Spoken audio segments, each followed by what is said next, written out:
نه د متقی اول صفت الذين يؤمنون بالغیب او دویم صفت ويقيمون الصلاه. مؤمن سړی و موس قایمي د موس پابندي به کوي مؤمن سړی. امام الانبیاء جناب رسول الله صلی الله علیه وسلم فرمای د مسلمان او د کافر په منځ کې د موس پر خودو فرق دی. وای مسلمان په دې مسلمان ښکاری چې د جمعه ته ځي د مونږ کوي. ځکه بل ځای کې حدیث کې امام الانبیاء فرمای چې کوم سړی ته وګوري چې د جمعه ته ځي د ایماندار کېدو گواہی ورکړه چې د ایماندار دی. اوس چې یو سړی جمعه ته نه راځي ما ته څه پته ده چې د څه شی دی. ځکه چې علما خو فرمایي چې چا لمونځ نه دی کړی نو دی خو د دوی ایمان شک کې دی. جنازه نه دی کول پکار. جنازه چا چې یو کس په مونځ باندې کتلی نه دی، نه د جمعې له دی مسلمان راغلی دی، نه اختر له راغلی دی، نه چېرته نورو څیزونو او چا هم ګواهي ورنکړه چې دی مونځ نه دی کړی نو پکار نه ده چې د دې جنازه دې وشي. وایي پکار نه ده. کې به خو ښه خبره دا ده چې خلکو ته عبرت حاصل کړي. هلکه وګوره جنازه ورله ونه کړه. کم از کم عالم او مولا د جنازه ونه کړي. بس یو کس ته ته مخکې جنازه ولګو زه وله جنازه نه کوم. خلک وایي چې هلکه دا خو ډېره غټه بېعزتي وشوه ده. ولې مونځ اوس مسلمان به څنګه وي چې مونځ به نه کوي؟ یا دا به څنګه مسلمان دومره لوی عبادت 1500 ځل نه زیات په قرآن کې الله تعالی د مونځ حکم کړی دی. یو حکم دومره بیان نه دی، یو حکم او د مانځه حکم بار بار بار بار بار بار مسلمان مونځ وکړه، مسلمان مونځ وکړه. او د متقی دویم صفت دا دی چې دی به مونځ ګزاره وي. او یقیمون الصلاه داسې نه وي چې مونځ به کوي، نه مونځ به قایموي. مونځ به کوي خو د جمع سره به کوي، بغیر د عذر نه به جمع نه پرېږدي. دا د مسلمان دا د دې امت الله تعالی نښه ښودلې ده. نور امتونو کې د جمع مونځ نه و، ځان له مونځونه به و، عبادتونه به و، ګوټ کې به ناست وي الله به د یادولو. دې امت ته الله تعالی دا فضیلت ورکړی دی چې دا به جمع سره مونځ کوي.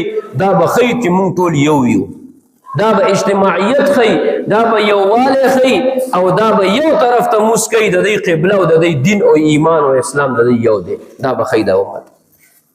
او چې دا مسلمان مونځ له نه راځي، کور کې ناست دی، سم دم دی، روغ رمټ دی، مزدوري کوي، پیسې ګټي او دی مونځ له نه راځي جمع له.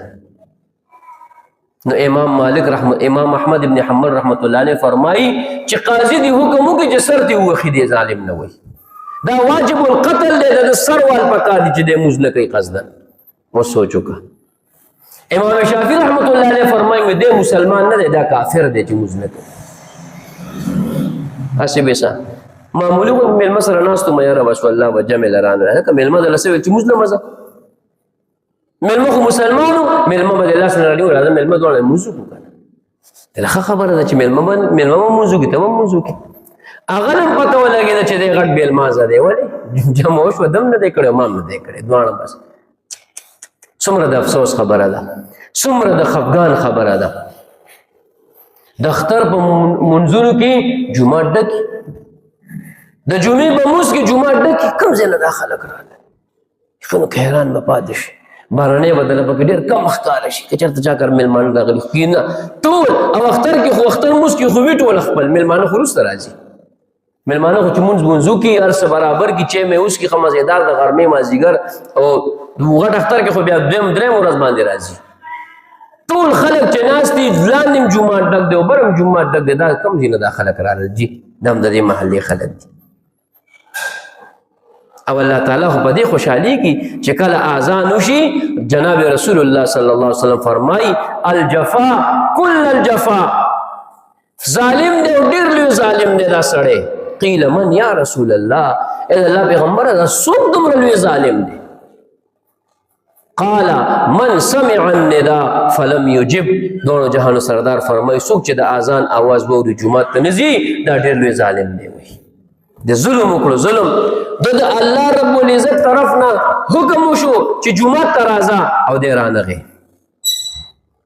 و چې تاڼې نه کال راشي تا نه ځان یادو مزه ځان یادو تاڼې نه کال راشي چې لکه حاضر شه 2 بجې او نو به جمعې مونځ چې کېږي موټرسایکل به تیار ولاړ یو زه چې تاڼې له حاضر شو 2 بجو نه به نه لیټ کېږو یو 15 منټه 10 منټه به مخکې ځان وررسو تاڼې والا راته ویلي راشه او دلته رب طرف نه اعلان کېږي رب طرف نه چې د ټولو بادشاهانو بادشاه دی ټولو مالکانو مالک دی ټولو خالقانو خالق دی او رب دی رب العالمین دی د هغې طرف نه اواز کېږي ای زما بنده حی علی الصلاة اول وی الله اکبر ای زما بنده زه ټول نه لوی یم ما نه لوی بل نشته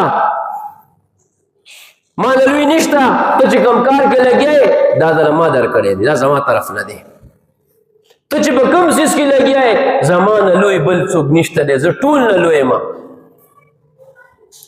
او بیا شهادت گواهی ورکړي او بیا ورته وایي چې حی علی الصلاة مونځ له راشه مونځ له راشه بیا درته وایي یو ځل دې نه دی ورتللی بیا درته وایي حی علی الصلاة واوره لکه مونځ له راشه بیا یې خیال نه وي وایي یاره بیا وایي حی علی الفلاح ته خو کامیابۍ ته ډېر خوشحالېږي که نه راشه دې مونځ کې ستا کامیابي ده راشه بیا درته وایي چې راشه کامیابۍ طرف ته بیا هم دا بنده نه راځي بیا هم دا بنده نه راځي هغه رب به څومره خفه کېږي دا څنګه زما بنده دی زما عبادت له نه راځي د نورو څومره غیر مسلمو د خوشحالو چې کوم ورځې وي هغې کې هغه د خپل رب نافرمانیانې کوي هندوان دي سکان دي دی ټول شرابونه څښي زناګانې کوي ګډېږي او قسمه قسم ګناهونه کوي زموږ شریعت چې موږ له د خوشحالۍ کوم 2 ورځې پس کال کې راکړي دي اخترونه الله تعالی څومره ښکلې طریقې سره چې نه به الله خفه کې نه به ځان خفه کې نه به پیغمبر خفه کې څومره ښکلې طریقې سره راکړي دي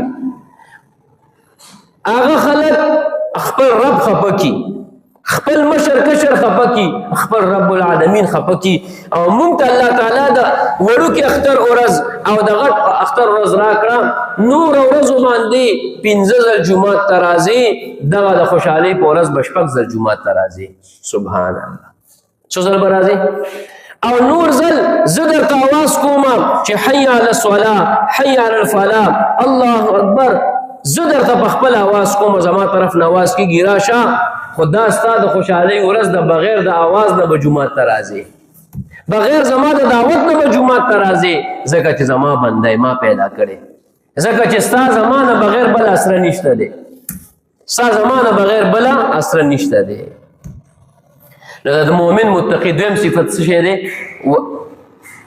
یؤمنون بالغیب ویقیمون الصلاة دی به د مونځ پابندي کوي بس وګورئ څومره خلک مونځ نه کوي په معاشره کې علماو لیکلي دي چې 95% خلک مونځ نه کوي 95% سلو کې 15 کسان مونځ کوي او 15 نوي مونځ نه کوي څومره نقصان دی او د 15 کسانو کې د چا مونځ به ټیک وي دا مونځ پته نه لګي د چا مونځ به غلط وي دا هم پته نه لګي ډېرو خلکو نه مونځونه واورېدلی شو چې روزه کې یو ځای کې بل ځای کې مونځونه غلط کلمه غلط او چې مونځ کوي مسلمان ځکه امام الانبیاء صلی الله علیه وسلم فرمایي چې 80 کاله به یو کس عبادت کړی وي د هغې یو مونځ به الله ته قبول نه وي 80 کاله او مونځ داسې عبادت دی داسې امام الانبیاء فرمایي صلی الله علیه وسلم د یو کس کور مخې ته یو نیر بهیږي او د هغې اوبه صفا سوتره او جوهرې اوبه دي او دی 15 وخته په دې نیر کې لامبي صحابو ته پیغمبر علیه السلام فرمایي تاسو ووایئ د ده په بدن به څه خیرې پاتې شي وایي نه جي 15 وخته چې لامبي نو خیرې به څنګه پاتې شي امام الانبیاء فرمایي دا مثال د 15 منځونه دی کوم سړی چې 15 وخته مونځ کوي د ده په بدن باندې به یوه ګناه هم پاتې نه شي دی به بلکل د ګناهونو نه صفا سوتره شي دویم صفت دا دی چې مونځ به کوي